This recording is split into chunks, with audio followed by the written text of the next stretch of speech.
A Good Wound by Leonard H. Nason. From Adventure Magazine, April 23, 1926. Read by Dale Grothman. The Good Wound by Leonard H. Nason.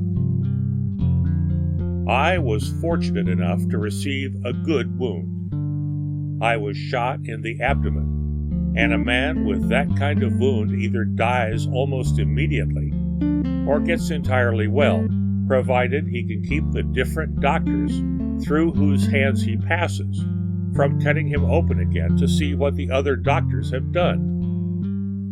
Every new surgeon that got hold of me after the first time announced that as soon as the wound cleared a bit, he was going to open me up again and have a look. I always replied in the same words, that if I lived, I would hunt that doctor down no matter where he hid himself, and that I would kill him if I had to hang for it the next day. There was no doubt that I meant it, so they left me alone. A soldier, however, who had been shot through the arm or the leg and had had an injury to the bone would have to have the injured limb strapped to a frame until it healed.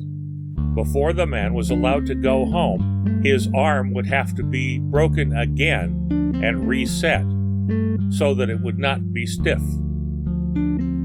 There was a man who went home with me who told me his arm had been broken 4 times in as many different hospitals, and he still carried it on a kind of shelf at right angles to his body. There was a man in my ward who had a hole through his leg, and he suffered terribly every time the dressings were changed. They whittled and whittled at his leg, taking him out to the cutting room about every 2 weeks, and finally took his leg off altogether.